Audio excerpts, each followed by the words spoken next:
Okay. Hari ఓం. బ్రహ్మ గురుర్విష్ణు గురుర్దేవో మహేశ్వరః గురు సాక్షాత్ పరం బ్రహ్మ తస్మై శ్రీ గురవే నమః. జ్ఞానానందమయం దేవం నిర్మలస్ఫటికాకృతిమాధారం సర్వవిద్యానాం హయగ్రీవముపాస్మహే. శృతి పురాణానామాలయం కరుణాలయం నమామి భగవత్పాదం శంకరం లోకశంకరం.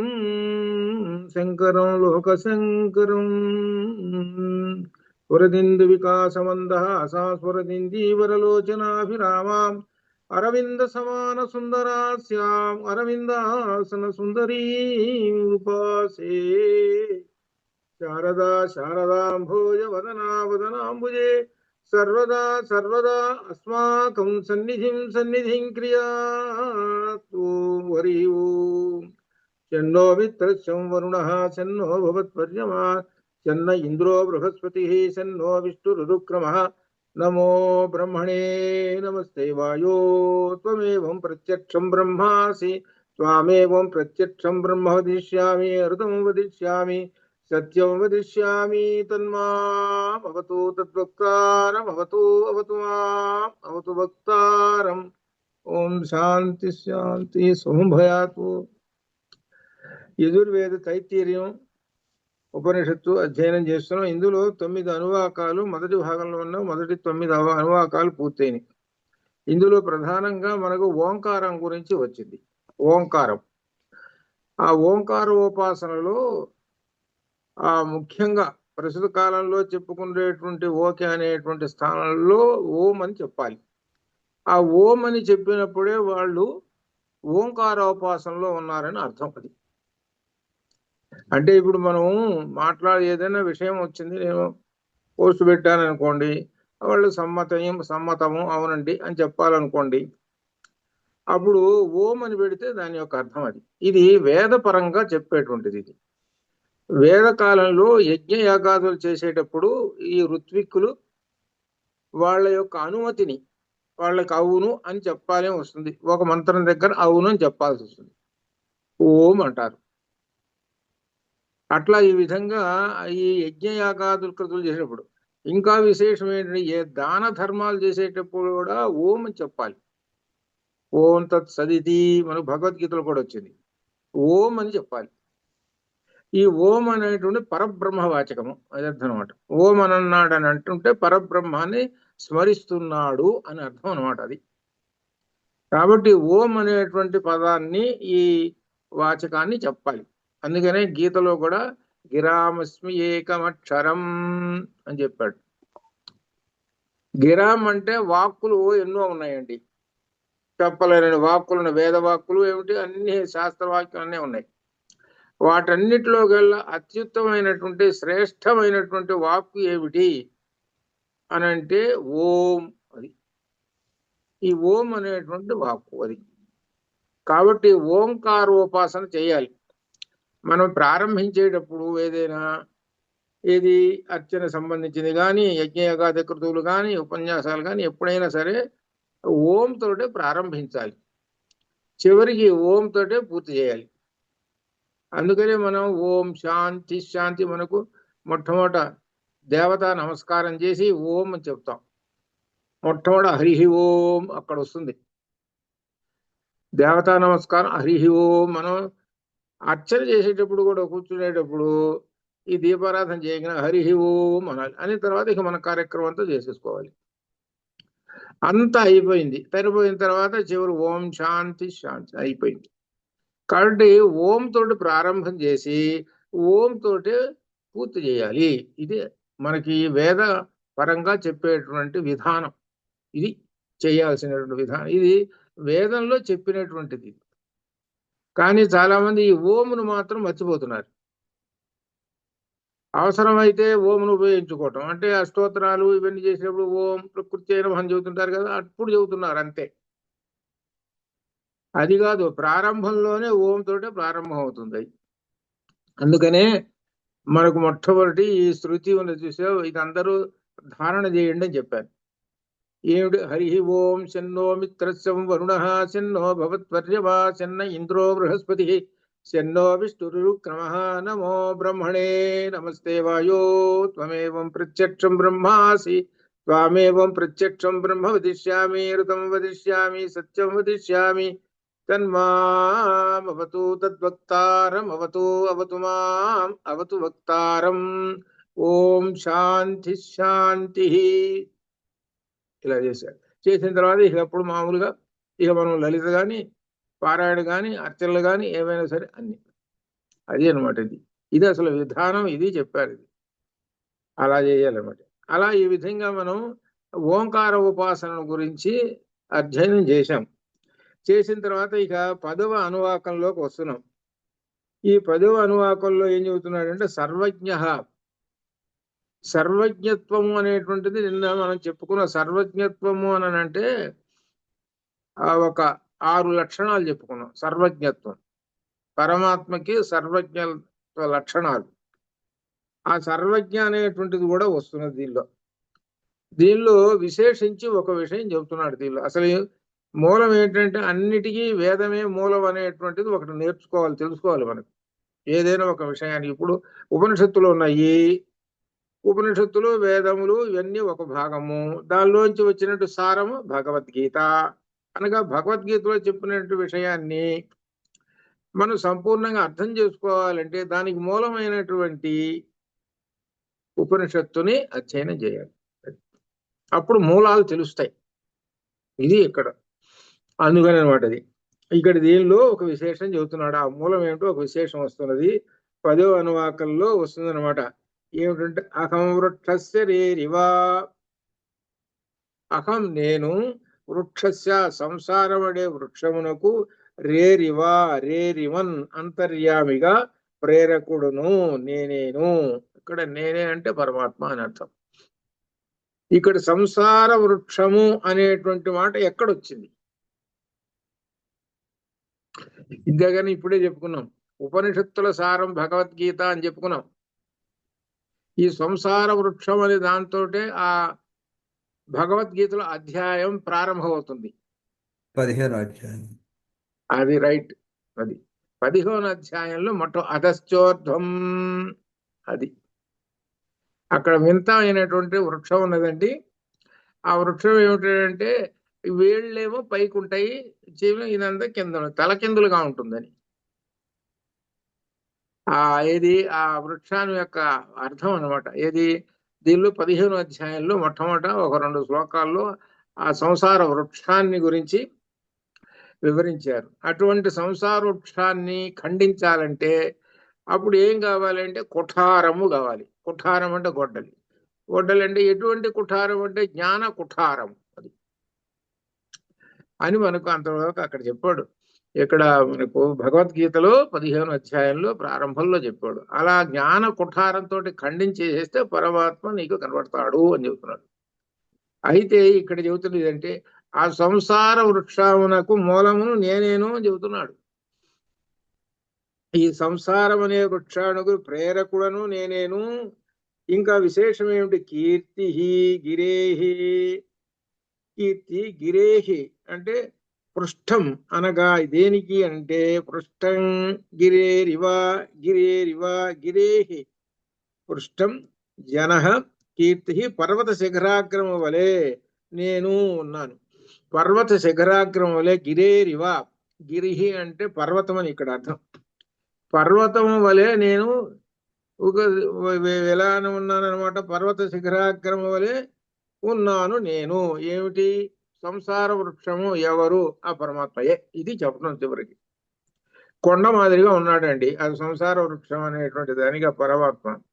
ఈ సంసార వృక్షానికి అని చెబుతున్నాడు నేనేను అని అన్నాడు.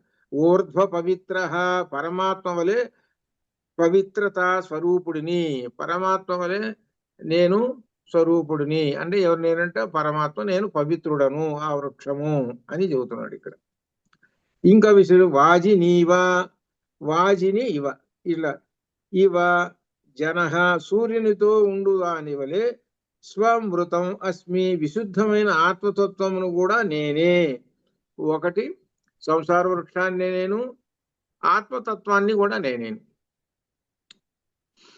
సంసార వృక్షము మనం అనుకుంటాం, ఈ సంసార సాగరం అని మనం అనుకుంటాం. అసలు వాస్తవం ఏంటి? గృహస్థ ధర్మం అని అంటే సంసార వృక్షం అని అర్థం. అది గృహస్థు అంటే అర్థం ఏంటి? సంసార వృక్షాన్ని పోషిస్తున్నాడురా అని. ఈ గృహస్థు అని అంటే మరి చెట్టుకు నీళ్లు పోయాలి కదా, చెట్టుకు నీళ్లు పోస్తేనే కదా చెట్టు పెరిగేది. కాబట్టి ఈ చెట్టుకు నీళ్ళు ఏం పోస్తున్నాడు? యజ్ఞయాగాది క్రతువులు అనేటువంటి పోస్తుంటుంటాడు. ఈ పోస్తుంటే ఈ సంసార వృక్షం పెరుగుతుంటుంది. అంటే ఏమిటి? ఈ నీళ్లు పోసేటప్పటికి వాళ్ళకి ఏమొస్తుంది అనమాట? యజ్ఞయాగాదులు చేయటం వల్ల పుణ్యఫలాలు రావటం, ధనం రావటం, సంపదలు రావటం, ఇంకా సంసార వృక్షం పెరుగుతూనే ఉంటుంటుంది. ఇది అనమాట. కాబట్టి సంసార వృక్షాన్ని నేనేను, నన్ను పెంచుతుంటారు. ఎట్లా అంటే యజ్ఞయాగ క్రతువులు చేస్తున్నారుగా, ఇక పెరగకుండా ఎట్లా ఉంటుంది? సంసార వృక్షం పెరుగుతూనే ఉంటుంది అని చెబుతూ ఇంకా విశేషం ఏం చెబుతున్నాడే, వాజినీవ సూర్యునితో ఉండు దాని వలె, సూర్యుడు అంటే ప్రకాశమానముగా ఉన్నటువంటి వాడు మాదిరిగానే ఈ సంసార వృక్షం కూడా ఉన్నది అన్నట్టు. స్వమృతం అస్మి, విశుద్ధమైన ఆత్మతత్వమును నేనేను. అలా ఉన్నటువంటి ఆత్మతత్వాన్ని అంటే అర్థం ఏంటి? ఒకటి వృక్షం చెప్పాడు, రెండోది ఆత్మతత్వాన్ని చెబుతున్నాడు. ఆత్మతత్వం దేనితోటి పోలుస్తున్నాడు అని అంటే సూర్యునితో. వాచిని ఇవ, సూర్యునితో పోలుస్తున్నాడు. సూర్యుడు ఎలా ఉంటాడు అని అంటే బాగా వెలుగుతూ ప్రకాశమానంగా అందరికీ కనపడుతూ చీకటిని పోగొడుతూ ఉంటుంటాడు. ఆత్మతత్వం నేనేను అని చెబుతున్నాడు. నేనేను సవర్త్య సంద్రవిణం, ప్రకాశవంతమైన ఆత్మజ్ఞానవంతుడను కూడా నేనేను. అంటే ఆత్మజ్ఞానం కూడా నేనే, బ్రహ్మజ్ఞాని నేనేను. సుమేధ, సర్వజ్ఞుడను నేనేను. ఇక్కడ ఎలా వరుసగా పాయింట్లు చెప్పుకుంటూ వస్తున్నాడు అంశములు అంటే సంసార వృక్షాన్ని నేనేను, ఆత్మను నేనేను, సూర్యుడి వలె ప్రకాశిస్తున్నటువంటి ఆత్మను నేనేను. తేషాం ఆదిత్యవత్ సంకాశ అని మనకు దానిలో వచ్చింది. అతనిలో నేను సూర్యుడి వలె ప్రకాశిస్తుంటాను అని చెప్పుకుంటూ వచ్చాడు గీతలో. అలానే ఎవరు? ఆత్మ సూర్యుడి వలె లోపల ప్రకాశిస్తూ ఉన్నది. అటువంటి ఆత్మను నేనేను అని చెబుతూ ఇంకా సవర్త్య సంద్రవిణు, ప్రకాశవంతమైన ఆత్మజ్ఞానవంతుడను నేనే. ఇంకా సర్వజ్ఞుడను, సుమేధ, సర్వజ్ఞుడను నేను. అన్ని నేనే అనగా 6 లక్షణాలు సర్వజ్ఞుడికి చెప్పుకున్నాం. సుమేధ, సర్వజ్ఞుడను నేనే. అమృతం, మరణరహితుడను నేను. అమృతం, మరణము లేనటువంటి వాడు. మరణం అని అంటే జననము ఉంటే మరణం ఉంటుంది. జనన మరణ రెండు పదాలకు దగ్గర ఉన్నది చూసుకోండి. ఒకటి వ్యతిరేక పదాలు చూసుకోండి ఎలా ఉంటుందో. జననము మరణం వ్యతిరేక పదాలు. జననానికి వ్యతిరేకం మరణం. కాబట్టి జననం పుట్టేటంటే మరణం ఖాయం అని అర్థం ఇక్కడ. అని ఇక్కడ చెబుతున్నాడు. కానీ నేను మాత్రము మరణరహితుడను. అంటే జననమే లేదు అన్నప్పుడు మరణం ఎందుకు ఉంటుంది? ఇంకా లేదు. అందుకని అజహ అని ఆయనకి పేరు. అజహ అంటే జన్మ లేనివాడు అని అర్థం. అమృత్యు, మరణము లేనివాడు. ఎవరు? ఆ బ్రహ్మము. అది అక్షిత, అవ్యయుడను. అక్షిత, అవ్యయుడను, నాశరహితుడను, నాశము లేనటువంటి వాడిని. ఎప్పుడో చూశారండి ఆ పురాణాల్లో, వాళ్ళు చెబుతున్నారు పరబ్రహ్మము పరమాత్మ. అప్పటికి ఇప్పటికీ నేను అట్లే ఉన్నాను. నాలో ఏం మార్పు ఏం లేదు. నాలో మార్పు ఏమి లేదు. వేదం చెబుతున్నది. అప్పుడెప్పుడో రామచంద్రమూర్తి చదువుకున్నాడు వేదం. అప్పుడు పరమాత్మ ఎట్లున్నాడు, ఆయన ఎట్లనే చూశాడు, అటు చూశాడు. ఇప్పుడు కూడా అంతే, ఎప్పుడు అంతే. నేను అంటే నాకు పుట్టుక లేదు, మరణం లేదు. ఎప్పుడు ప్రకాశమానమైనటువంటి వాడను, సూర్యుని వలె ఎల్లప్పుడూ ప్రకాశిస్తూ ఉంటుంటాను నేను అని చెబుతున్నాడు. అవ్యయుడను అంటే అర్థం ఏమిటనమాట? అవ్యయుడని అంటే శాశ్వతుడను అని అర్థం. వ్యయము లేనివాడు. నా వ్యయ అవ్యయ. వ్యయం అంటే ఖర్చు, అవ్యయం అంటే ఖర్చు లేని. అంటే అర్థం ఏమిటంటే ఇక్కడ మనకు భౌతికంగా ఏమిటంటే ఖర్చు పెడుతున్నాము దీనిలో అర్థం. కానీ వ్యాకరణ సూత్రం ప్రకారంగా అవ్యయములు, భాషాభాగములు ఏమిటి అంటే చెప్పుకుంటూ వరుసగా 5వది అవ్యయము అని చెబుతాడు. అవ్యయం అంటే అర్థం ఏమిట్రా? లింగ వచన విభక్తి శూన్యము అని చెబుతారు. లింగమా లేదు, పుల్లింగమా కాదు, స్త్రీలింగమా కాదు, నపుంసకలింగం కాదు, ఏ లింగం కాదు. మిగిలిన శబ్దాలన్నీ ఏమిటి? తక్కినవన్నీ ఏదో ఒక లింగం. రామ ఉందని శబ్దం ఏమండి? పుల్లింగం అండి అని చెబుతారు. కొన్ని కొన్ని వస్తువులు ఏదో పుస్తకం ఉంది, లేకపోతే గోడ ఉంది, కాబట్టి ఇది ఏ లింగం? నపుంసకలింగం అండి అని చెబుతారు. ఇట్లా రకరకాలుగా మనకి అన్ని శబ్దాలు కూడా ఈ 3 లింగాల్లో చేరతాయి. కానీ ఈయన మాత్రం 3 లింగాలకు సంబంధించి లేదు. లింగ వచనం ఏకవచనమా బహువచనమా? ఇది కాదు. ఏకవచనం బహువచనం అని చెబుతాం కదా, శబ్దాలు చెబుతున్నాడు. రామః రామో రామాః అని చెబుతుంటావు కదా. మరి పరమాత్మకి ఏమి 2 పరమాత్మలు 3 పరమాత్మలు అనేటువంటిది లేనే లేదు. పరమాత్మ అనేవాడు ఏక ఏవా, ఏకమేవా ద్వితీయం బ్రహ్మ అని కదా చెప్పింది. అటువంటిప్పుడు వచనాలు ఏమున్నాయి? లేవు. లింగ వచన విభక్తి, విభక్తులు. విభక్తి అని అంటే శబ్దానికి పక్కన విభక్తి చేర్చి అప్పుడు వాక్యం చేస్తాం. రాముని యొక్క పుస్తకము అన్నాం. ఆ యొక్క లేనిదే అర్థం కాదు. ఆ శబ్దానికి యొక్క చేర్చాలి. చేర్చకుండా రామ పుస్తకం అంటే ఏమిటో అర్థం కావటం లేదంటారు. యొక్క అనే విభక్తి తీసుకొచ్చి అక్కడ పెట్టేటప్పటికి అప్పుడు అర్థమైపోతుంది. చూడండి మీరు వాక్యాలు, విభక్తులు తీసేసి మాట్లాడండి, అసలు ఎట్లుంటుంది? పిచ్చోడు మాట్లాడినట్టు ఉంటుంది విభక్తులు తీసేసి. విభక్తి అంటే విభక్తి, విశేషణ భక్తి. విశేషంగా అది ఆ ఉన్నటువంటి ముందు ఉన్నటువంటి వచనాన్ని భక్తి పట్టుకొని ఉంటుంది, వదిలిపెట్టకుండా ఉంటుంది. అది మనం ఎట్టయితే భగవంతుణ్ణి పట్టుకుంటామో భక్తితో, అట్లనే ఈ శబ్దము ఆ వాచకాన్ని పట్టుకొని ఉంటుంది. అదే ఒకటి. లింగ వచన విభక్తులు ఇవి మనకి కనబడుతున్నటువంటి శబ్ద బ్రహ్మము. అయితే ఇక్కడ మాత్రము ఆ పరమాత్మకు లింగ వచన విభక్తులు లేనటువంటి వాడు అవ్యయుడు. ఆయనకి ఏమీ లేవండి. ఇంత గొప్ప విశేషం అవ్యయ అనేటువంటి శబ్దానికి. పరమాత్మకి ఇవన్నీ ఏమీ లేవు, అందుకని అవ్యయుడు అని తెలుసుకో. ఇతి అని త్రిశంకోహో, త్రిశంకు ఋషి యొక్క, త్రిశంకోహో, త్రిశంకుడు అనేటువంటి ఒక ఋషి ఉన్నాడట. అయితే ఇక్కడ మనం త్రిశంకు అని చెప్పేటప్పుడే త్రిశంకు స్వర్గం కనపడుతుంటుంది, విశ్వామిత్రుడి త్రిశంక స్వర్గం. అది కాదు ఇక్కడ. త్రిశంకు అనేటువంటి ఒక ఋషి ఉన్నాడట. ఆయన వేదానువచనం, వేదవచనము లేక ఆత్మ సాక్షాత్కారంగా ఈ విధంగా ప్రకటన చేశాడు. ఆయన కనుక్కున్నాడట. ఆయన ద్రష్ట, ఆయన ద్రష్ట అనమాట. ఎవరు? త్రిశంకు అనేటువంటి ద్రష్ట. ఏం తెలుసుకున్నాడు అని అంటే, ధ్యానంలో ఉండి తెలుసుకున్నది ఈ శబ్దాలు వినపడ్డాయి ఆయనకి.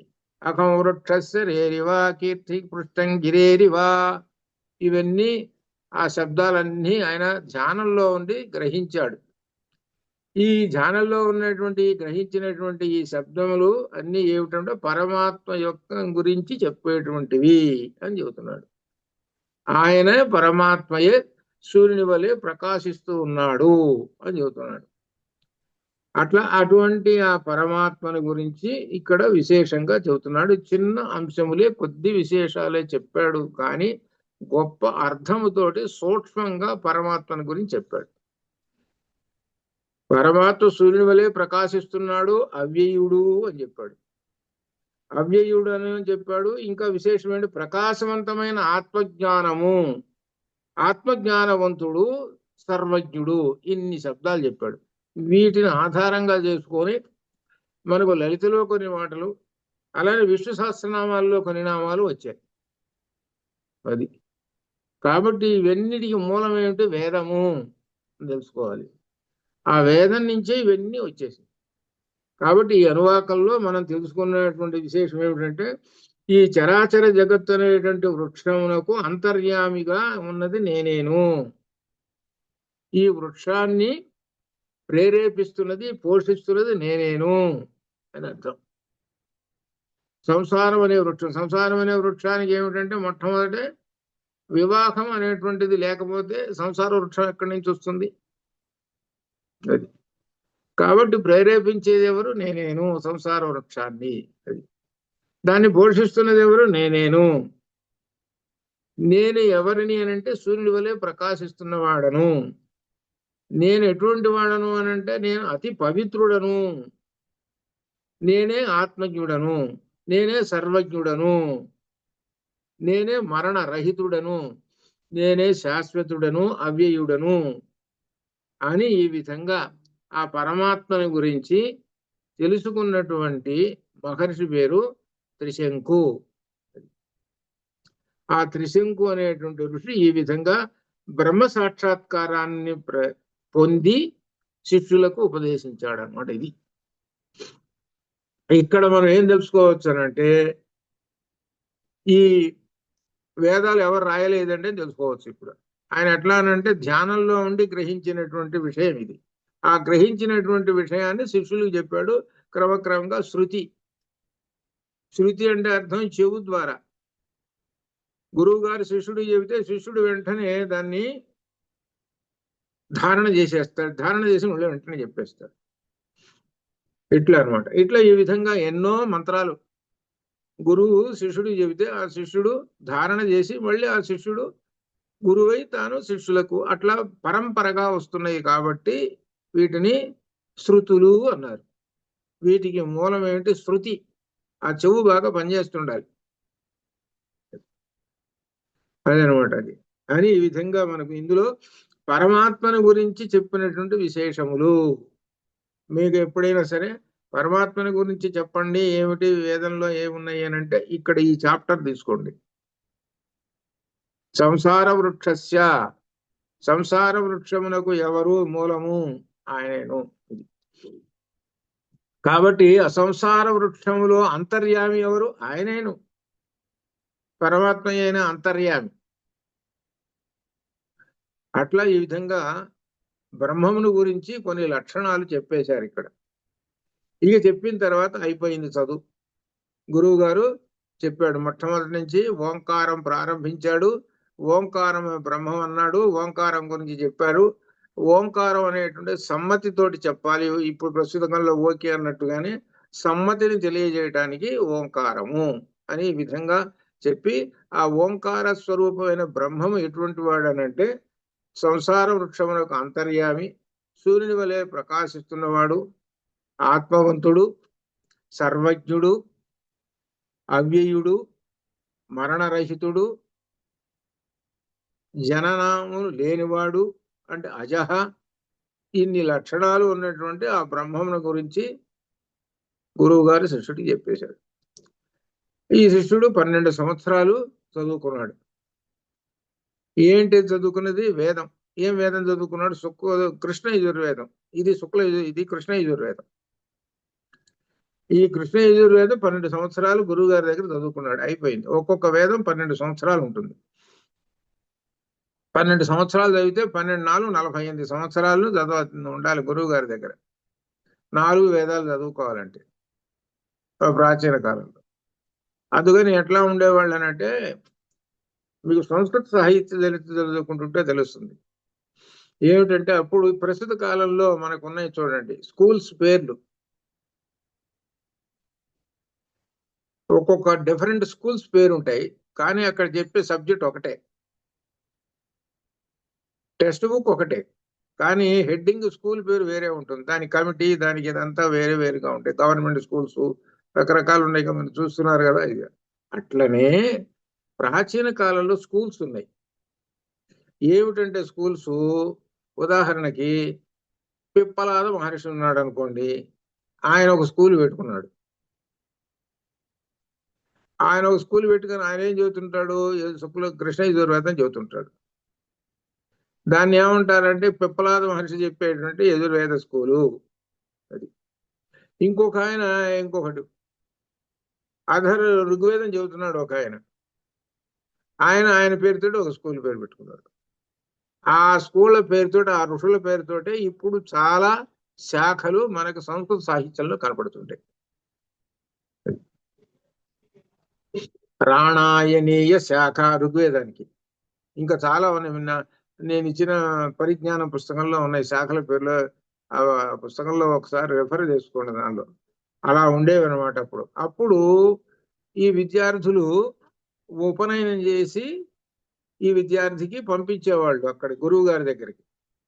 ఆ గురువు గారి దగ్గర వీళ్ళకి పరంపరగా యజుర్వేదం చదువుకుంటున్నారు అనుకోండి, యజుర్వేదం స్కూల్కి పంపిస్తారు. అక్కడ 12 సంవత్సరాలు ఉంటాడు. అక్కడే గురువు గారే వీళ్ళందరికీ భోజనాలు అంటే ఇప్పుడు మనం వండి పెట్టినట్టు కాదు. అంటే అర్థం ఏంటి, అడవే వాళ్ళకి భోజనం, అడవిలోనే వాళ్ళకి అన్ని దొరుకుతాయి.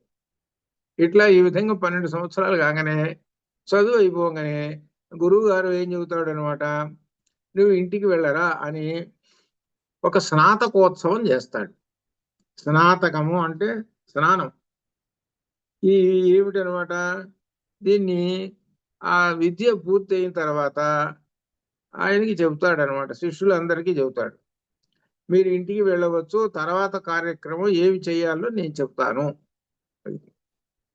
అంటే అర్థం ఏమిటి, గురువు గారి యొక్క ఆదేశం ప్రకారమే జీవితాలు నడిచేవి అప్పుడు కాలంలో. గురువులు చెప్పేవాళ్ళు. బ్రహ్మచర్యంలో ఉన్నంత కాలం చదువు చెప్పాడు. ఇంటికి వెళ్ళిన తర్వాత కూడా గురువు గారు కొన్ని రూల్స్లు చెప్పాడు.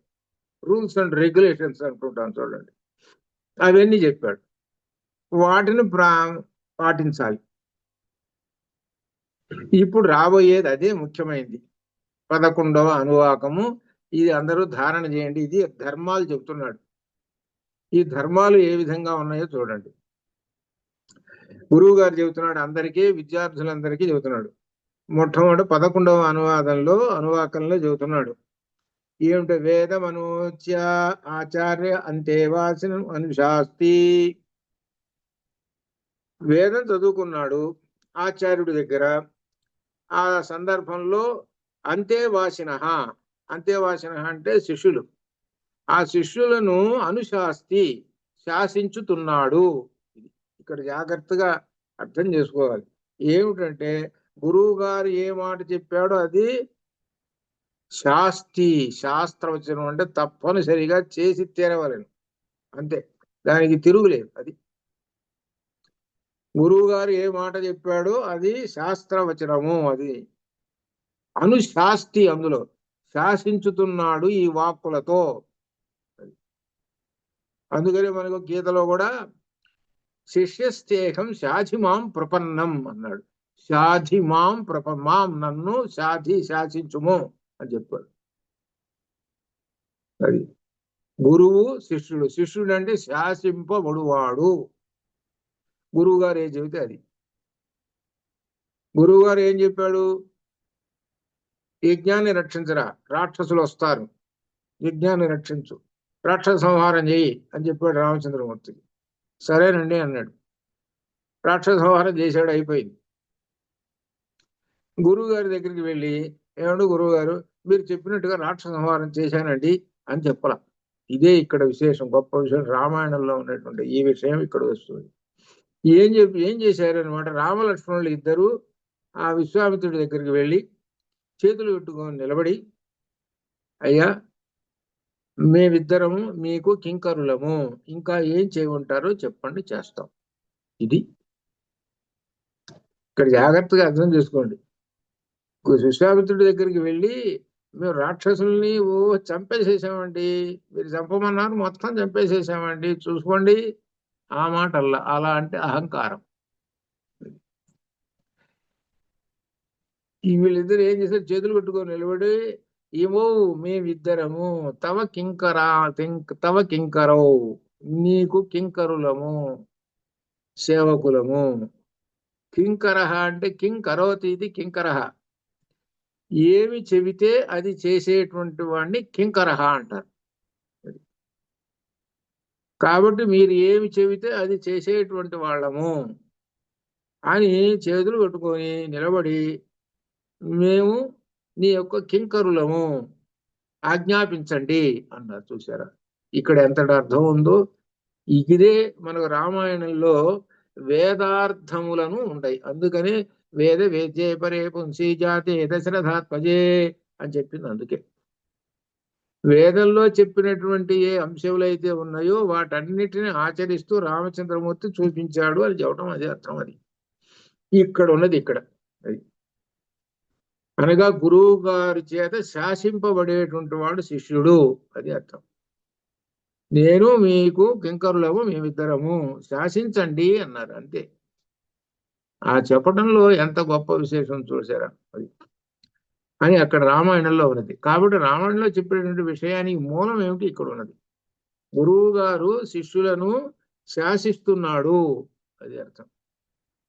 మరలా శాసించండి అని అడుగుతున్నారు వీళ్ళు.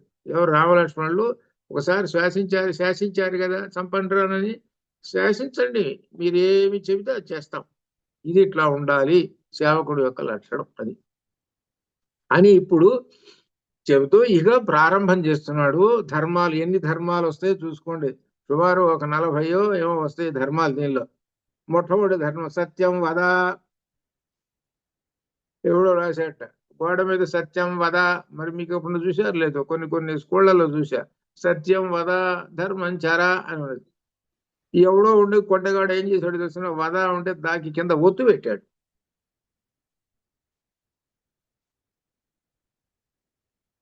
ఏమిట్రా ఒత్తు పెట్టామనంటే నిజమే కదండి, ఇది నిజమే కదా. ఇప్పుడు ఇది నిజం చెబుతున్నా. అసలు చెబుతుంది అసలు నిజం ఇదే అండి. అసలు నిజం ఇది, అవునా కాదా చెప్పండి. ప్రస్తుతం నడుస్తున్నటువంటి ప్రస్తుతం ఇది.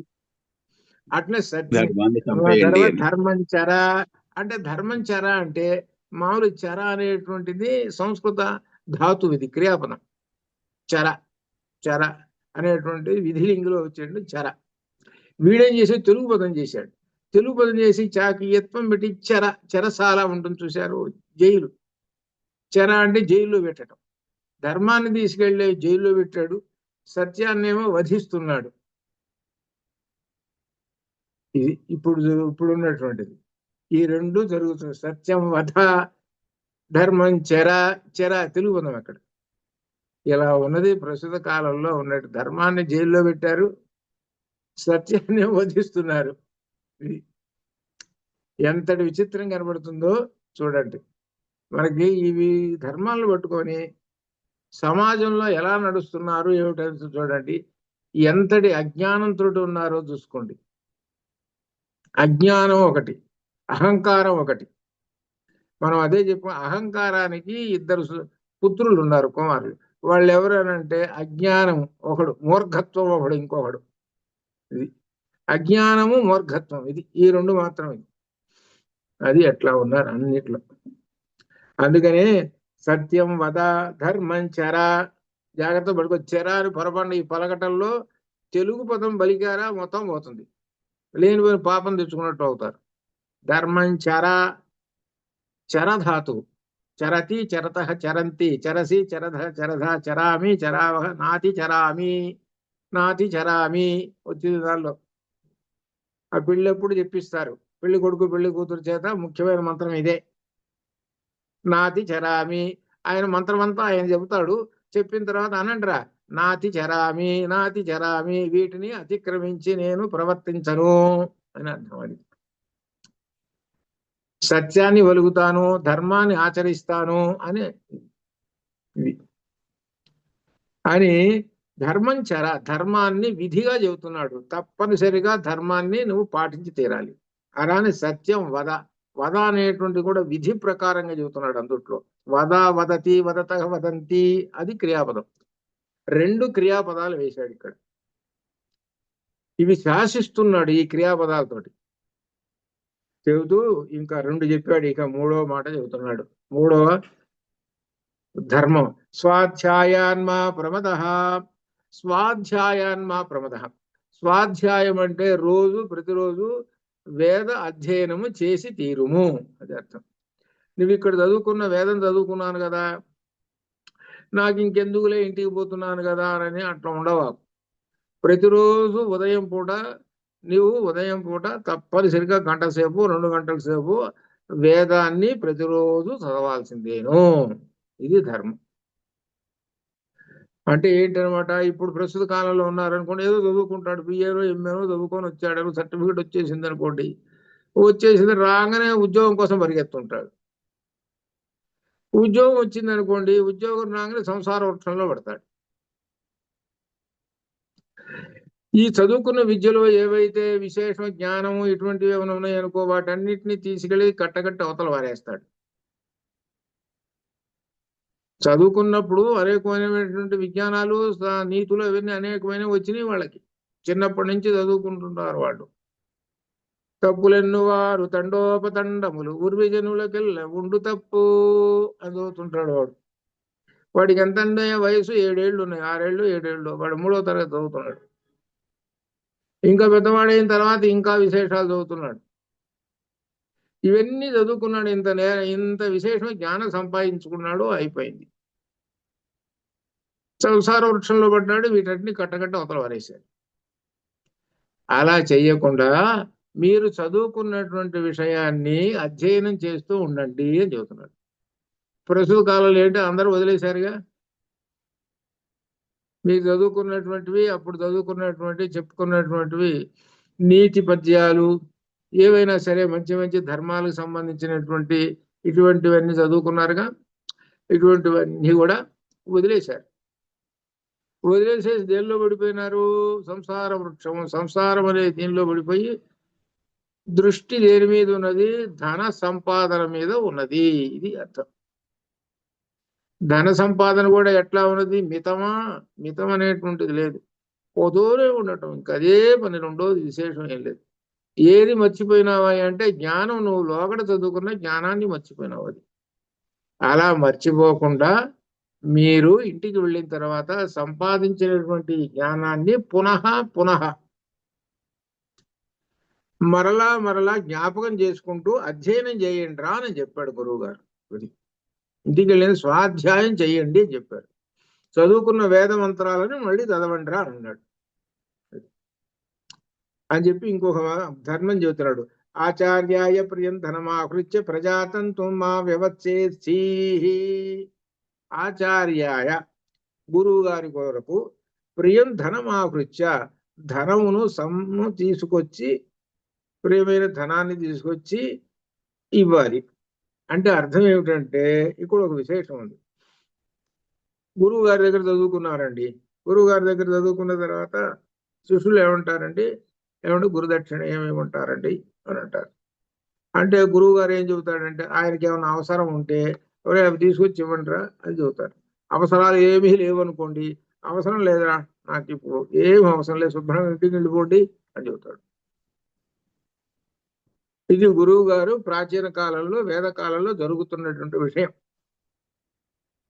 అయితే ఒక గురువు గారు శిష్యుడికి చెప్పాడు చదువు.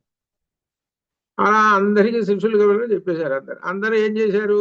ఇంటికి వెళ్ళంటారా అన్నాడు. కానీ ఒకడు శిష్యుడు మాత్రం వెంటబడ్డాడు.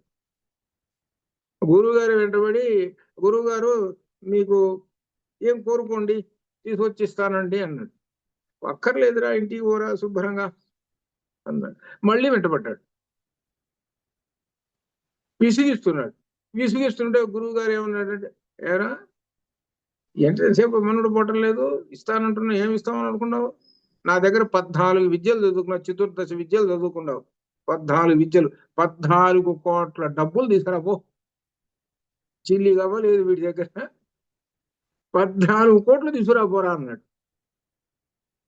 అంటే శిష్యుడు, అయ్యా 14 కోట్లు ఎక్కడ తెస్తానండి, కాకపోతే 14 రూపాయలు ఎక్కడన్నా తీసుకొస్తారు కానీ అన్నాడా? ఇదే గొప్ప విశేషం.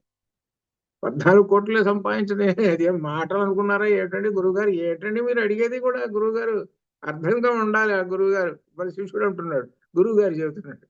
ఇప్పుడు ప్రస్తుత కాలంలో అన్నాడు అనుకోండి, శిష్యుడు గురువు గారి శిష్యుడిని, ఏమండి అసలు మీకు బుర్ర ఉందా లేదా, అసలు 14 కోట్లు అసలు డబ్బులు ఉంటాయా అని గురువు గారి మీద, గురువు గారికి 4 చివాట్లు పెడతాడు చివరికి ఈ శిష్యుడు ప్రస్తుత కాలం. అయితే శిష్యుడు ఏమన్నాడు? తెస్తానండి అన్నాడు. తెస్తానండి అని, అమ్మయ్య గురువు గారు సరిపోయినాడులే వీడు, ఇప్పుడు విసిగించి విసిగించి 14 కోట్లు ఎక్కడ తీసుకొస్తాడు వీడు, ఇంటికి పోతాడు, సరేలే పోతాడులే, నాకు విసుగు తప్పిపోయిందిలే అనుకున్నాడు ఎవరు? గురువు గారు. ఇది గొప్ప విశేషం. ఇక అయిపోయిన శిష్యుడు ఏం చేశాడు, ఎక్కడ దొరుకుతాయా అని చూసి మహారాజు గారు ఉన్నాడు, రఘు మహారాజు గారి దగ్గరికి పోయినాడు.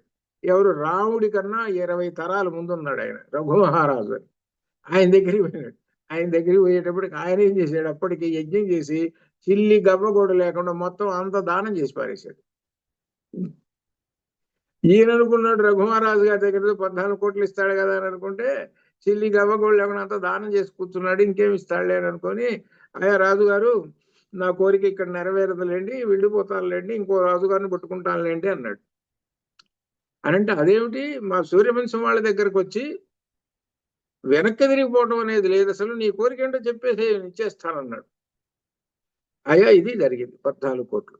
సరే, ఒక 3 రోజులు నాకు వ్యవధి ఇవ్వు, నీవు అగ్ని గృహంలో కూర్చో, 3 రోజులు వ్యవధి ఇవ్వు, నీ 14 కోట్లు ఇస్తానన్నాడు. అనేటప్పటికి సరే ఆయన అగ్ని గృహంలో కూర్చున్నాడు. అంటే ఏంటనమాట, ఈ వేద విప్రులు ఋషులు వీళ్ళందరూ అగ్ని గృహం అనే ఉండేది వేద కాలంలో ప్రత్యేకంగా. అగ్ని గృహం అంటే అక్కడ త్రేతాగ్నులు ఉంటాయి, అక్కడ ఉన్నటువంటి వాళ్ళందరూ వేద మంత్రాలు చదువుతూ కూర్చుంటారు. అది అటువంటి ప్రదేశం. అంటే రాజభోగములు ఉండవు అక్కడ. అది అక్కడ కూర్చోండి అన్నాడు. సరే అన్నాడు. ఈయన ఏం చేశాడు, రఘుమహారాజు గారు ఏ దగ్గర చిల్లి అవ్వలేదుగా, అందుకని నేనేం చేశాడు అనమాట, మంత్రి గారిని పిలిచాడు. ఇదేంటి ఏం చేద్దామని అంటే, ఒక్కటే మనకు ఉన్నదండి మార్గం, ఏమిటంటే ధనానికి అధిపతి ఎవరంటే కుబేరుడు. కాబట్టి మనం నిన్నటి దాకా మొత్తం దేశమంతా తిరిగి దిగ్విజయ యాత్రలు చేశాం. మొత్తం ఇండియా మొత్తం తిరిగాడు ఆయన, ఆ పుస్తకంలో ఉంటుంది. మొత్తం తిరిగి ప్రతి చోట వెళ్ళటం, రఘుమహారాజు గారు వస్తున్నాడు అనేటప్పటికల్లా వాళ్ళందరూ కూడా ఆయనతో యుద్ధం చేయలేము అని వాళ్ళందరూ కూడా డబ్బులు ధనం వాళ్ళ దగ్గర ఇచ్చేసి వాళ్ళందరూ సామంతరాజులు అయిపోయినారు. మొత్తం సామంతరాజులు అయిపోయినారు మొత్తం ఆయనకి, రఘుమహారాజు గారు. వాళ్ళు ధనాన్ని ఈ రాజుగారికి ఇచ్చాడు. ఈ రాజుగారు ఏం చేశాడు, ధనాన్ని మొత్తాన్ని మళ్ళీ పనిచేశాడు. ఎవరికి, ప్రజలకి పనిచేశాడు. అది అయిపోయినాయి డబ్బులు. కాబట్టి అసలు డబ్బులు ఎవరి దగ్గర ఉంటాయండి, కుబేరుడి దగ్గర ఉంటాయి. అట్లయితే మనం కుబేరుడి మీద యుద్ధానికి పోదాం. మరి కుబేరుడు అంటే వాడు ఎక్కడున్నాడు, హిమాలయ పర్వతాల్లో అలకాపురం ప్రత్యేకమైన ప్రదేశం ఉన్నది, అక్కడికి పోవాలి యుద్ధానికి పోవాలంటే మొట్టమొదటి యుద్ధానికి పోవడానికి 3 రోజులు త్రిరాత్రం రథం, 3 రోజులు రథం మీద శయ్య పడుకోవాలి. అంటే ఒక ఉపాసనగా అనమాట ఉండాలి రెడీగా. ఏంటి, యుద్ధానికి ఎవరి మీద పోతున్నా, దేవతల మీద యుద్ధానికి పోయేటప్పుడు. ఈయన సిద్ధమైనాడు ఆ రథం మీద 3 రోజులు. ఈ విషయం కాస్త ఆ కుబేరుడి గారికి తెలిసిపోయింది. అయ్యో ఆయన కనుక యుద్ధానికి వచ్చాడంటే నా వీపు బగలగొట్టేస్తాడు, మొత్తం తీసుకొని పోతాడయ్యా బాబు, లేనిపోయిన దాంతో యుద్ధం చేయనికేనని తెలుసుకొని వెంటనే ఏం చేశాడు, ఆ రాత్రి పూటనే ఆయన కోశాగారములు ఉంటాయిగా, బిల్డింగ్లో గదులు ఉంటాయిగా, డబ్బులు పెట్టుకునేటువంటి గదులు, కోశాగారం ట్రెజరీస్, ఒక 10 గదులు 14 గదులు 20 గదులు ఉన్నాయి. గదుల నిండా మొత్తం ఆ కుబేరుడు మొత్తం ధనరాశులు నింపేసేసాడు. ఆ రాత్రి నింపేసేసాడు.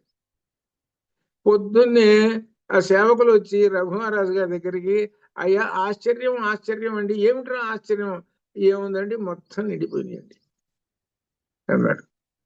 కుబేరుడు మీకు మొత్తం ఇచ్చేసాడండి అన్న. అలా సరే అయ్యా, శిష్యుడు గారు, గురువు గారు, శిష్యుడు, ఆ శిష్యుడు పేరు వరతంతు, మునేము గురువు గారు పేరు వరతంతు, శిష్యుడి పేరు కౌత్సుడు. ఇది రఘువంశంలో ఉన్నది. ప్రతి వాళ్ళు రఘువంశం చదివేటువంటి వాళ్ళు గురువు గారి దగ్గర ఈ చెప్పినటువంటి ప్రకరణం తప్పనిసరిగా ఉంటుంది పాఠ్యాంశంలో. అది నేను సంస్కృతం చదువుకున్నాడంటే తప్పనిసరి నేను చెప్పేటువంటి ఈ సర్క తప్పనిసరిగా చదివి ఉంటాడు, గురువుగారు చెప్పుంటాడు అనమాట. నేను ఒకప్పుడు చెబుతాను అంటే, ఈ రఘువంశం చెబుతానంటే పాపం ఒక్కళ్ళు వచ్చారు ముందుకి, ఇప్పుడు కాదు 5-6 ఏళ్ల క్రితం వచ్చారు. ఎవరంటే మాధవి వచ్చింది, అమెరికా మాధవి, మొన్న వెళ్ళొచ్చింది, కైలాసం వెళ్ళొచ్చింది. ఆ అమ్మాయి కొద్ది కాలం విన్నది. ఆ తర్వాత ఎవరు, ఇప్పుడు నేను చెబుతున్నాను భగవద్గీతకి, నేను చెబుతాను అంటే వద్దు బాబు అని ఇక అట్ట తయారయ్యారు. ఎంతసేపటికి ఏంటి సౌందర్యలహరి ఈ రెండోది ఇదొక ఇదైపోయింది. పోనీ అదేనా పూర్తిగా చదువుకోండిరా, ఇట్లా జనం ఇట్లా తయారయ్యారు. ఇప్పుడు చెప్తున్నటువంటి కథలో విశేషమైనటువంటి దానిలో సరే మొత్తం నిండిపోయినాయండి గదులన్నీ. ఇక ఆ గురువు గారి శిష్యుడిని పిలిచారు, రండి స్వామి మీరు తీసుకోండి అని అంటే, నాకు కావాల్సింది 14 కోట్లే అంటాడు శిష్యుడు. రాజుగారు ఏమంటాడనంటే 14 కోట్లు కాదు, ఇవి 100 200 ఉన్నాయి కోట్లు, ఇక చెప్పలేము, ఇవి మీకోసం వచ్చినాయండి, నాకెందుకు, నాకు అక్కర్లా, కాబట్టి మొత్తం తీసుకోవాల్సిందే, మీరు 14 కాదు 200 కోట్లు మొత్తం తీసుకోవాల్సిందే అన్నట్టు రాజుగారు. చూసుకోండి ఎంత విశేషం. ఇక్కడ విశేషం బాగా, అందుకనే ఈ సర్క పాఠ్యాంశంగా పెట్టేది. కొంతమంది ఇప్పుడు వాళ్ళు ఏం చేస్తారంటే 14 తీసుకొని మిగిలిన మొత్తం నాకే ఉంటాయి. చూసుకోండి ఇప్పుడున్నటువంటి ఇప్పుడున్నటువంటి రాజరికం కానీ నాయకులు గారి యొక్క లక్షణాలు ఎలా ఉంటాయి. అది రాజుగారు ఏమన్నాడు అన్నాడు, మొత్తం నీవే, నీ కోసం కదా వచ్చింది, కాబట్టి నీవే మొత్తం 200 కోట్లు నీవే తీసుకుపోన్నాడు. అనేటప్పటికి ఏం చేద్దామని అనుకొని, ఎట్లా తీసుకుపోతామంటే నీవు రథాలు గుర్రాలు ఒంటెలు అన్నిటి మీద రథాల మీద ఎక్కించి మొత్తం ఇస్తాను, తీసుకెళ్ళి మీ గురువు గారికి ఇవ్వు అన్నాడు. అనేటప్పుడు మొత్తం నయా పైసా దగ్గర నుంచి మొత్తం కట్టకట్టి మొత్తం రథాలు గుర్రాలు ఒంటెలు ఏనుగులు ఒకటా రెండా ఓ పెద్ద ముందు నడుస్తున్నాడు ఈయన, ఈ శిష్యుడు కౌత్సుడు వదిలికొస్తాడు. గురువు గారి ఆశ్రమానికి వచ్చేసేసాడు. గురువు గారి దగ్గరికి వచ్చాడు. గురువు గారు మీరు కోరినట్టుగా తీసుకొచ్చానండి, తీసుకోండి అన్నాడు. ఏమిట్రా అన్నట్టు, ఒరే నువ్వు విసిగిస్తున్నావని నువ్వు పోతావు కదా అని 14 కోట్లు అన్నాడు, నాకెందుకు రా డబ్బులు అన్నాడు. పైగా 14 కోట్లు కాదు 200 కోట్లు ఇచ్చావు, అందులో నాకెందుకు రా, నేనేం చేసుకుంటాను అన్నాడు. అంటే కౌత్సుడు అంటాడు శిష్యుడు, నాకెందుకండి, నేనేం చేసుకుంటాను. ఇప్పుడు వీళ్ళిద్దరు నాకెందుకు, నాకొద్దు, నాకు అసలు వద్దు, నాకొద్దు, ఇట కూర్చున్నారు వీళ్ళిద్దరు. చివరి గురువు గారు అంటాడు, గురువు గారు ఏం చెప్పాడనంటే, ఒరే ఈ మొత్తం కోట్లన్నీ నువ్వు తీసుకుపోయి ఇంటికి తీసుకుపోయి, గురువుగారి శాసనం కదా, నీవు గృహస్థాశ్రమాన్ని పాటించును, గృహస్థాశ్రమాన్ని పాటించి మొత్తం పనిచేసాయి అనేటప్పటికి ఈ శిష్యుడు ఏం చేశాడు, ఇంటికి వెళ్ళి మొత్తం ప్రతి ఊరు తిరగటం, ఆ ఊళ్ళల్లో ఇక పోయటమే ఈ డబ్బులు. అంటే మొత్తం చిల్లిగవ్వ లేకుండా తాను మళ్ళీ చిల్లిగవ్వ కూడా ఉపయోగించుకోకుండా శిష్యుడు గొప్ప విశేషం. మొత్తం 200 కోట్లు మొత్తం పోసేసాడు. మొత్తం ఊరు తిరగటం, ఈ ఒంటెలు గుర్రాలు వేసుకొని పోవటం, రండి అని అంటూ వాళ్ళందరికీ పంచటం, ఇదనమాట. మొత్తం పనిచేసేసాడు. ఇది ఇందులో ఉన్నటువంటి, మీరు దీన్ని ఏమంటారంటే చర్చనీయాంశం అని అంటారు. ఎంఏ చదువుకునేటప్పుడు ఒక క్లాస్ ఉంటుంది, చర్చని ఒక విషయాన్ని గురించి చర్చ చేయాలి. అంటే దానిలో ఉండేటువంటి అంశాన్ని బయటికి తీయాలి. ఆ చర్చలో ఏం చేస్తారంటే మేథడ్స్ ఉపయోగించి వాళ్ళ యొక్క జ్ఞానము తెలివితేటను ప్రకటిస్తారు. ఇది ఇందులో ఉన్నటువంటి విషయం అని. అట్లా ఇందులో ఎంతటి విషయం ఉన్నదండి. గురువు శిష్యుడు అంటే ఇది అర్థము అని చెప్పారు ఆ కాలంలో అనమాట. అది అట్లా చెప్పారు. అది ఎక్కడన్నా ఉందేమో చూసుకోండి, స్వార్థము అనేటువంటిది ఎక్కడన్నా ఉన్నదేమో 1% అన్నా ఉందేమో చూసుకోండి. ఎలా ఉన్నారు అంటే ధర్మమే ప్రధానమైనటువంటిది, ఇదే సత్యం వద ధర్మం చర. ఇది రాజుగారు రఘుమహారాజు గారు సత్యం వద చేశాడు. ఏమైనా నీకేం కావాలో చెప్పు, నేను ఇచ్చేస్తానన్నాడు. నాకు 14 కోట్లు అన్నాడు. మరి సత్యం వద చెప్పాడు కదా, ఇస్తానన్నాడుగా, మరి ఇవ్వాలిగా, ఇచ్చాడు. కాబట్టి సత్యం వద అది. అంతేగాని ఇప్పుడు ప్రస్తుత కాలంలో ఏమైనా 14 కోట్ల భలే కాదు, 14 రూపాయలు ఇస్తాను తీసుకుపో అంటారు. అంటే అర్థం ఏమిటి, సత్యం వద కాదు, సత్యం వధ. అర్థమైందా? ఇప్పుడు ప్రస్తుత కాలం యొక్క లక్షణం ఎలా ఉంటుందో అది. 14 కోట్లు అడిగితే 14 రూపాయలు ఇచ్చాడంటే సత్యం వధ. దాని వలన అతనికి ఏదో పుణ్యం వస్తుంది అనుకుంటాడు, పుణ్యం రాదు, పాపం వస్తుంది. ఈ 14 రూపాయలకి పాపమే వస్తుంది. అది ఇక్కడ ప్రధానం, సత్యం వద. నువ్వు మొట్టమొదటి ఏమన్నావు, నువ్వు అడిగింది ఇస్తానన్నావు, మాట అన్నావు, అది కట్టుబడి ఉండాలి. మరి అందుకని సత్యం అనేటువంటిది ఎటువంటిది అంటే పరమాత్మ స్వరూపం అది. నువ్వు అంత తేలిగ్గా మాట్లాడటం అనేది జాగ్రత్తగా ఒళ్ళు దగ్గర పెట్టుకొని మాట్లాడు. నీ వాక్కులన్నీ ఎలా ఉండాలో ఒక్కొక్క వాక్కు మాట్లాడుతున్నావంటే అది సత్యమైన వాక్కు ఉండాలి. పిచ్చి మాటలు మాట్లాడకు. అందుకనే వాగేవ బ్రహ్మ. బ్రహ్మ అంటే అర్థం ఏమిటి? పరమాత్మ అంటే సత్యం, అది అర్థం. ఇంతటి విశేషం ఉన్నదన్నమాట అది. అందుకని ఈయన ఏం చెబుతున్నాడు గురువు గారు, నువ్వు ఇంటికి వెళ్ళి ధనాన్ని సంపాదించి నువ్వేం చేస్తావనంటే ఆచార్యులకు ఇవ్వు. నువ్వు ఏదో ధనం సంపాదించావు, నువ్వు చదువుకున్నట్టు దాంతో రాజుల దగ్గర పోయి ఏదో 1,00,000 2,00,000 సంపాదించావు, తీసుకొచ్చి ఆ ఆచార్యుడు గారికి ఇవ్వు అని అర్థం. ఆచార్యుడు గారికి ఇవ్వండి అంటే అర్థం ఏంటి? నువ్వు సంపాదించినట్టు 1,00,000 సంపాదించావు అనుకో, ధనం మీద మమకారం పుట్టి మళ్ళీ 1,00,000 సంపాదిస్తావు, లక్ష ఈ విధంగా సంపాదించి అసలు చదువు కాస్త పోతుంది. అంటే అర్థం ఏంటి? 1,00,000 సంపాదించాడు, ఇంకొక 1,00,000 అట్ట 1,00,00,000 2 కోట్లు 3 కోట్లు 4 కోట్లు చెప్పే పనే లేదు. ఇదే పని సంపాదించి మూటలు కట్టి అక్కడ పెట్టుకుంటాడు. మూటలు కట్టి అక్కడ పెట్టుకుని అక్కడి నుంచి మళ్ళీ ఏం చేస్తాడు? ఈ మూట ఎవడన్నా ఎత్తుకుపోతాడేమోనని దాన్ని రక్షణ చేసుకుంటూ కూర్చుంటాడు. ఈ మూట మళ్ళీ అబద్ధాలు ఆడతాడు. ఎవరా నీ దగ్గర 10 కోట్లు? నా దగ్గర ఎక్కడ ఉన్నాయండి అని అంటాడు. అబద్ధాలు మళ్ళీ. ఇంత ఉన్నది ఇది. అంటే అర్థం ఏమిటనమాట? ఎంతటి సత్యం వద ధర్మం చెరకి ఎంతటి వధలు చెరలు చేస్తున్నారో చూసుకోండి ప్రస్తుత సమాజం ఉండేటువంటిది. ఎక్కువ మంది అంటే మహానుభావులు ఉంటారు కొంతమంది, వాళ్ళ సంగతి కాదు అట్లా అనమాట. అని చెబుతూ ప్రజాతంతువు వా వ్యవచ్చేసి, ప్రజాతంతువు అనే అర్థం ఏంటి? సంతానమును పొందము అని చెప్పి ఇప్పుడు నువ్వు గృహస్థుగా ఉన్నావు. ఉన్న తర్వాత ఇక్కడి నుంచి నువ్వు చేయాల్సింది ఏంటంటే సత్యాన్న ప్రమదితవ్యం. సత్యము నుండి నీవు బయటపడవాకు, సత్యమునే పాటించుము అని చెబుతున్నాడు.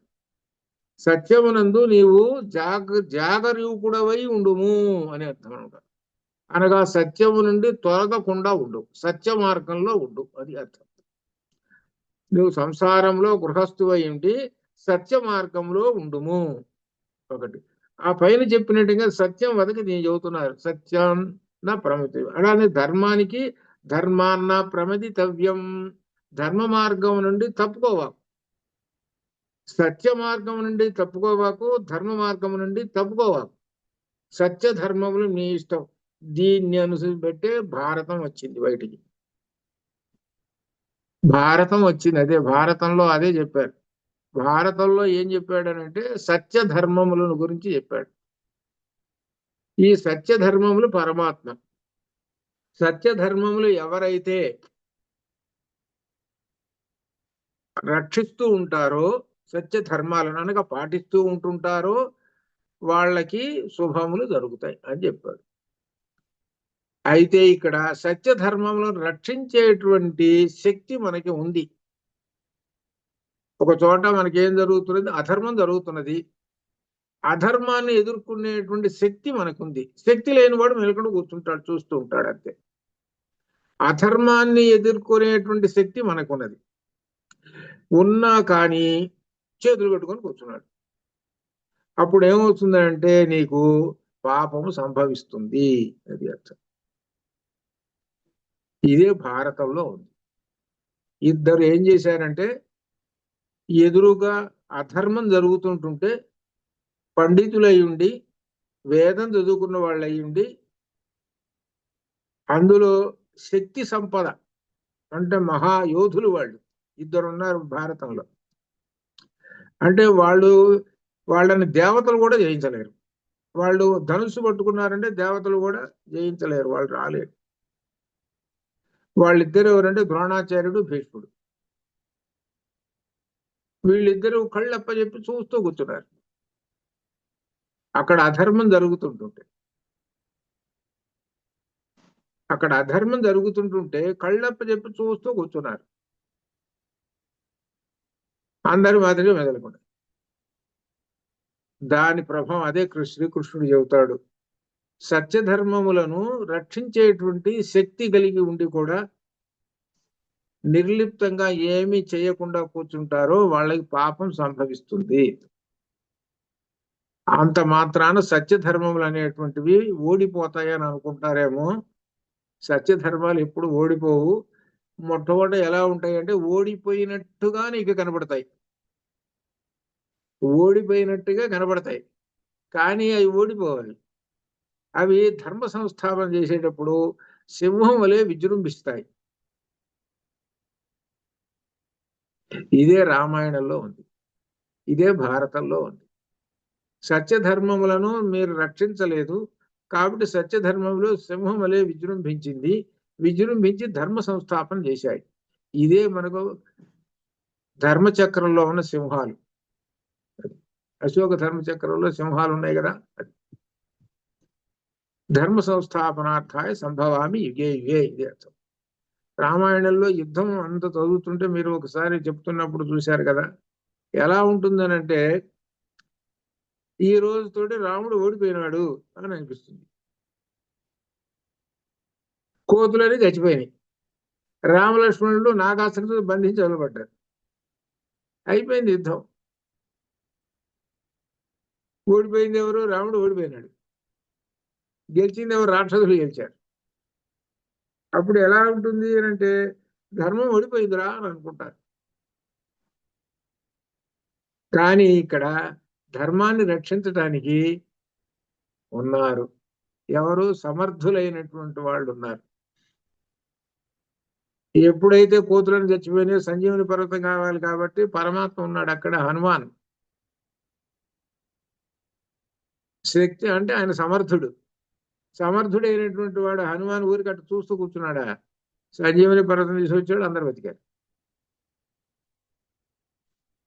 అలానే నాగాస్త్రాన్ని బంధం అయిపోయినారు రామలక్ష్మణుడు. ఎట్లా అనుకున్నాడు? గరుత్మంతుడు ఉన్నాడు, ఆయనకి తెలుసు. ఆ గరుత్మంతుడు పరిగెత్తుకుంటూ వచ్చాడు. గరుత్మంతుడు ఎవరు? గీతలో వచ్చింది కదా 10వ అధ్యాయంలో. గరుత్మంతుడు వైనతేయస్య పక్షిణాం. గరుత్మంతుడు ఎవరు? పరమాత్మయే. ఆ పరమాత్మయే ధర్మాన్ని రక్షించడానికి వచ్చాడు, అది అర్థం. ఆ పరమాత్మయే ధర్మాన్ని రక్షించడానికి వచ్చాడు. ఇప్పుడు అక్కడ ధర్మాన్ని రక్షించడానికి ఎవరు లేరు, అక్కడ కోతుల్లో ఎవరు లేరు. కాబట్టి పరమాత్మయే తాను సంకల్పం చేసుకొని ఆ గరుత్మంతుడు వచ్చాడు, నాగాస్త్రతో బంధించినప్పుడు వాళ్ళు వెళ్ళిపోయినారు. అయితే ఇక్కడ ఒక విశేషం, ఇక్కడ పడుకున్నది నాగాస్త్రంతో పడుకున్నది రామలక్ష్మణులు ఎవరు? పరమాత్మయే. ఆ పరమాత్మ రూపం ఎవరు? ఆ గరుత్మంతుడే. ఇక్కడ అందరికీ తెలుసుకోండి రా అని చెబుతున్నారు. ధర్మం ఇక్కడ దెబ్బతింటున్నది, ధర్మము. కాబట్టి ధర్మాన్ని రక్షించాలి. ధర్మో రక్షతి రక్షిత. కాబట్టి గరుత్మంతుడు వచ్చేసాడు, ఆ రామలక్ష్మణుడు మళ్ళీ యథా వచ్చేసేసాడు. ఇది జాగ్రత్తగా చదువుకోవాలర్థం అనమాట. రామాయణంలో ఎప్పుడు చూసినా కానీ అడుగడుగున రామచంద్రమూర్తి అంటే ధర్మం ఓడిపోతున్నది అన్నట్లుగా కనపడుతూ ఉంటుంటుంది, కానీ ధర్మము ఓడిపోలేదు. ఇది అర్థం. చూశారా మరి చివరి దాకా? ఏమిటో తెలుసున్న దానిలో రాక్షస వీరులు ఎంతమంది? 40 మంది చచ్చిపోయినారు, సేనాపతులు వీళ్ళందరూ. వానర వీరులు ఒక్కడన్నా చచ్చిపోయినాడా? ఎక్కడుంటున్నది? తడవకి ఓడిపోయినట్టుగానే వినపడుతున్నారు. ఎవరు? వానరులు. ఓడిపోయినారా? ఓడిపోయినారన్నట్టు కనపడుతుండగానే వెంటనే పరమాత్మ మళ్ళీ ప్రత్యక్షం అవుతున్నాడు. హనుమ 4-5 సార్లు యుద్ధాన్ని రక్షించాడు. రామచంద్రమూర్తి వైపు ఉన్నటువంటి ఆ కోతుల్ని రక్షించాడు 4-5 సార్లు. అనగా ధర్మస్వరూపుడు, అనగా హనుమాన్ అక్కడ ధర్మస్వరూపుడు. అందుకనే హనుమాన్ ఏమంటారు తెలిసిన? వాయునందన అంటారు. వాయునందన అంటే అర్థం ఏమిటి? వాయునందన, నమో వాయునందన. వాయువు మన కావాల్సినటువంటి ప్రాణవాయువు అతనే అని.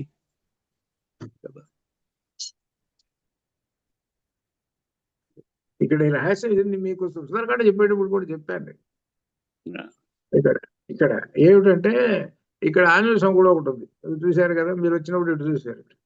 ఈ ఆంజనేయ స్వామి గుడిలో అర్చకుడు ఆయన బాబు నమో వాయునందనాయ అంటుంటాడు. అనండి నమో వాయు అంటుంటాడు. నేను ఒకరోజు అన్నాను వెళ్ళినప్పుడు, ఎప్పుడో అప్పుడప్పుడు, ఏమైనా నమో వాయునందనాయ అంటారు, వాయునందనాయ అంటే ఏమిటయ్యా అని అన్నా. హనుమంతుడు అండి. నీ ముఖం హనుమంతుడు కాదురా, ఇక్కడ నమో వాయునందనాయ అంటే హనుమంతుడు. హనుమంతుడు అనే సంగతి అందరికీ తెలుసురా, నువ్వు చెప్పే పనే లేదు, అది కాదురా. వాయునందనుడు అంటే అగ్నిదేవుడు అని అర్థం.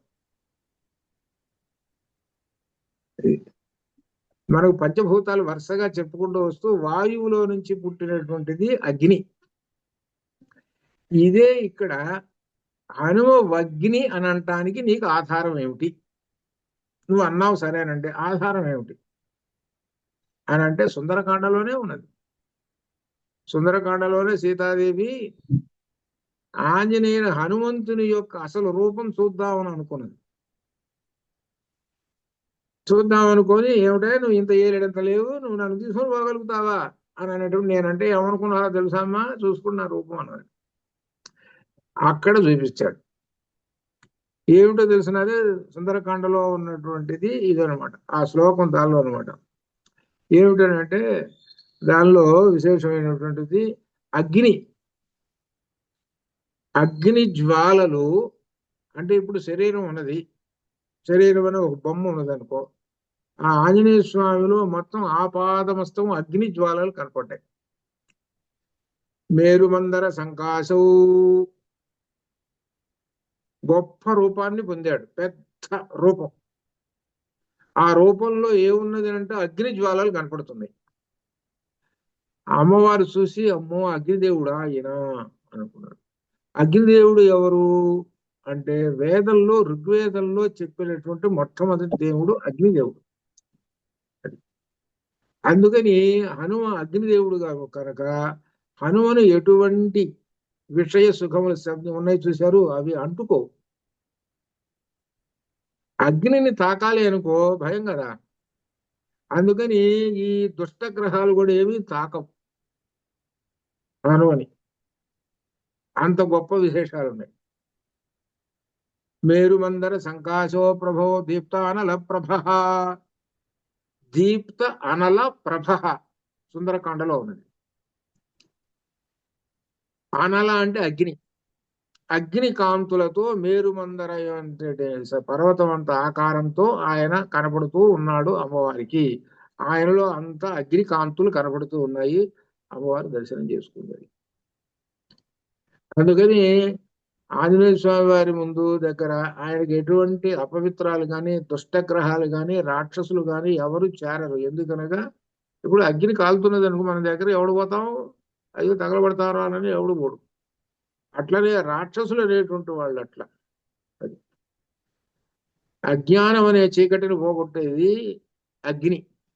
అది అందుకని ఆంజనేయ స్వామి గారికి అంతటి పేరు ప్రఖ్యాతులు రావటానికి కారణం అది. సుందరకాండలో ఉన్నటువంటి సుందరకాండ అనేటువంటిది మనం కొంత చెప్పుకున్నాం, కానీ ఇంకా చెప్పుకోవాలంటే అది చెప్పింది చెప్పకుండా 4 సార్లు చెబుతాం. కొంతవరకు ఇప్పుడైనా కొంతవరకు తెలుస్తుంది అదనమాట. అట్లా ఉంటుంది అనమాట సుందరకాండ. అందుకనే రామాయణంలో అన్ని కాండలకి అర్థం వచ్చేటట్టు పేరు పెట్టాడు, కానీ సుందరకాండకి మాత్రం డిఫరెంట్ గా పేరు పెట్టేశారు. అదే ఎట్లా ఉంటుంది, అదే అనమాట ఇది. అందువలన ఇక్కడ చెప్పుకునేది ఏమిటంటే గొప్ప విశేషం దీంతో అయిపోతుంది ఇక్కడ అని చెబుతూ, సత్యాన్న ప్రమదితవ్యం, ధర్మాన్న ప్రమదితవ్యం, కుశలాన్న ప్రమదితవ్యం, కుశలాన్న ప్రమదితవ్యం. ఇక్కడ నుంచి మన రేపు చెప్పుకుందాం. ఇది తొందరగా కాదు, ఇంక 2-3 ఎపిసోడ్లు పడుతుంది. ఇది ధర్మాలు ఇవే. కాబట్టి ఇప్పుడు ప్రస్తుత కాలంలో నేర్చుకోవాల్సినది సత్యం వద, ధర్మం చర, స్వాధ్యాయాన్ మా ప్రమద. అంటే మీరు నేర్చుకున్నటువంటి ఏవైతే ఈ బ్రహ్మసూత్రాలు కానీ లేకపోతే ఉన్నాయనుకో వీటిని పునశ్చరణ చేసుకోండి అని అర్థం దీనిలో. అది ఈ రోజు అర్థమైంది, చదువుకున్నాం కదా అవతలు పెట్టేద్దాం అనేటువంటిది ఉండకుండా పునశ్చరణ చేసుకుంటే అది మనకి మన వెంట వస్తూ ఉంటుంటుంది అనమాట. అది చెప్పేది దీనిలో విశేషమైనటువంటిది అనమాట. కాబట్టి సత్యధర్మములు పాటించండి అని విశేషంగా చెబుతున్నారు. రేపు మరలా దీనితోటి ఇంకా 2 రోజులు కూడా సాగుతుంది. అంతవరకు శుభం భూయాతు. ఓం పూర్ణమదః పూర్ణమిదం పూర్ణాత్ పూర్ణముదచ్యతే పూర్ణస్య పూర్ణమాదాయ పూర్ణమేవావశిష్యతే. అసతో మా సద్గమయ తమసో మా జ్యోతిర్గమయ మృత్యోర్మా మృతంగమయ. ఓం శాంతి శాంతి శుభం భూయాత్.